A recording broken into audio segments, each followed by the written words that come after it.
Hello hello to आप सभी को। इसमें हमें जो देखना है वो है क्वेश्चन नंबर 6 ऑफ एक्सरसाइज 14.1। ये हमारा जो चैप्टर है वो कौन सा है? चैप्टर है हमारा स्टैटिस्टिक। तो हमको क्या बोला गया है इसमें, आप देख ही सकते हैं। इसमें बोला गया the table shows the daily expenditure on food of 20 house hold. मतलब 25 घरों का हमको डेली कितना एक्सपेंड कर रहे हैं वो डेटा हमको गिवन है। हमको करना क्या है, जैसे 4 घर ऐसे हैं नंबर ऑफ़ हाउस होल्ड जिसमें डेली खर्चा 100-150 रुपये है, 5 घर में 150 से 200। हमको निकालना है mean daily expenditure bye a suitable method. तो एक सही मेथड का यूज़ करके हमको मीन निकालना है। तो यहाँ पे आप डेटा देख पा रहे हो, काफ़ी बड़ी वैल्यूज़ हैं, 100, 150, 150, 200। तो जब भी डेटा की वैल्यूज़ बड़ी होती हैं तो मेथड जो यूज़ करते हैं वो होता है हमारा एज्यूम मीन मेथड। इस मेथड का हम यूज़ करते हैं मीन निकालने के लिए। तो इस मेथड से मीन निकालने का हमारे पास फॉर्मूला क्या होता है? मीन इक्वल्स टू होता है A plus summation of F I U I by summation of F I, और मल्टीप्लाई किससे करते हैं? एच से। जो ए होता है वो हमारा क्या होता है? एज्यूम मीन यहाँ पे, यानी कि जो मीन को हम मान लेते हैं, एज्यूम कर लेते हैं। एंड एच होता है क्लास साइज। क्लास साइज का मतलब क्या है कि इस क्लास के बीच में कितना गैप है। जैसे 100 से 150 के बीच में गैप कितना है? 50 का।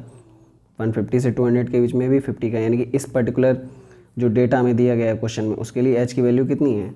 50।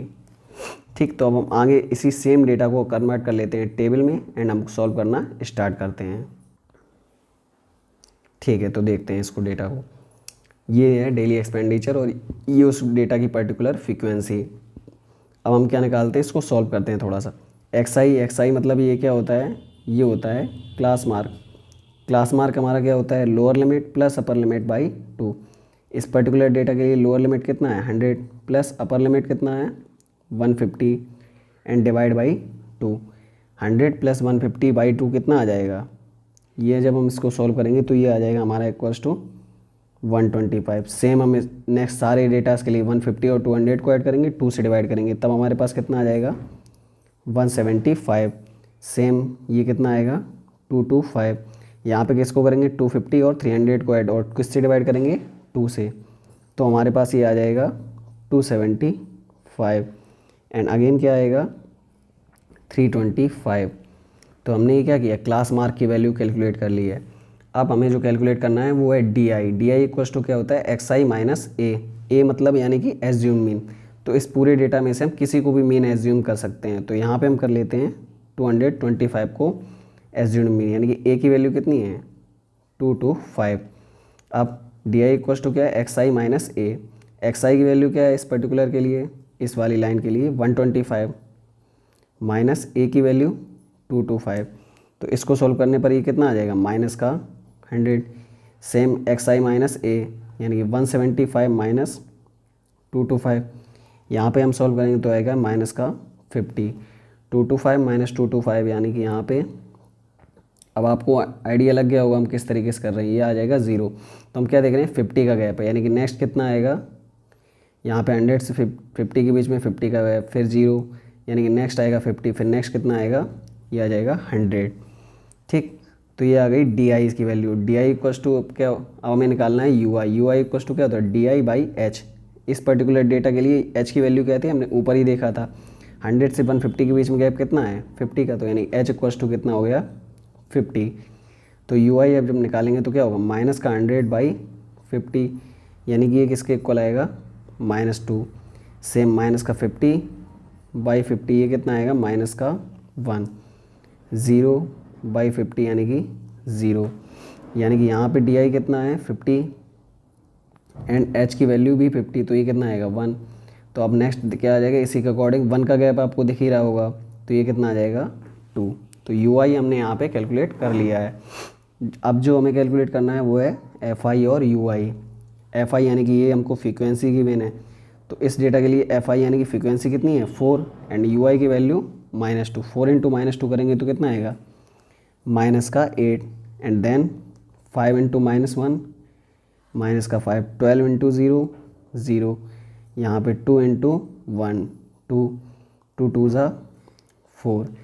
ये आ गया एफ आई और यू आई का वैल्यू। तो हमें जब मीन कैलकुलेट करना है तो हमें क्या चाहिए होता है? Summation of F I U I by summation of F आई। ठीक, तो समेशन का मतलब क्या है? सम। तो यहाँ पे हम क्या निकालेंगे? Summation of F I U I and यहाँ पे समेशन ऑफ एफ आई, यानी कि हम निकालने वाले हैं टोटल को। ठीक, तो इन सभी फ्रीक्वेंसीज़ को जब हम ऐड करेंगे तो कितना आ जाएगा हमारे पास, तो आ जाएगा 25 and summation of F I U I कितना आ जाएगा -7। ठीक, तो यहाँ पे हमने लगभग सारी चीज़ें जो फार्मूला में अप्लाई करने के लिए रिक्वायर्ड हैं उनको कैलकुलेट कर लिया है। अब हम नेक्स्ट इसी क्वेश्चन को सॉल्व करने के लिए बस हमें फार्मूले में वैल्यूज पुट करनी है, तो हम उसके लिए मूव करते हैं नेक्स्ट पेज पे।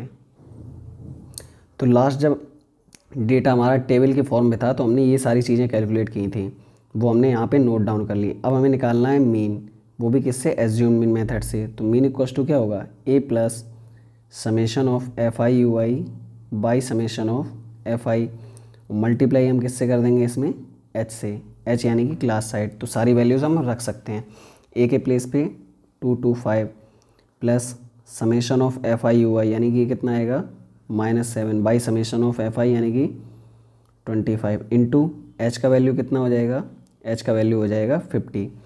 तो अब 25 से कैंसिल हुआ 2 यानी कि 225 माइनस का 7 मल्टीप्लाई -2 मल्टीप्लाई 2 यानी कि 7 2 ज़ा 14।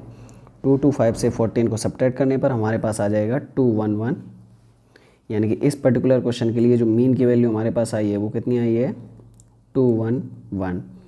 ये हमारा मीन यहाँ पे हमने कैलकुलेट कर लिया है। यही हमसे बोला गया था क्वेश्चन में कि मीन निकालना है। ठीक, तो मीन की वैल्यू क्या है 211 एंड बाकी जो हमने मेथड यूज़ किया है वो कौन सा है, मेथड है हमारा एज्यूम मीन मेथड। यही मेथड हमने क्यों यूज़ किया उसका भी आंसर हम कई बार दे चुके हैं कि इस पर्टिकुलर डेटा में जो वैल्यूज़ थी वो काफ़ी बिग थी। ठीक है, जो डेटा दिखाया था उसमें वैल्यूज़ बिग थी, तो कैलकुलेशन को ईजी करने के लिए हमने इस मेथड का यूज़ किया। तो यहीं पे हमारा ये क्वेश्चन नंबर 6 फिनिश होता है। आई होप आपको वीडियो से हेल्प मिली होगी। Thank you.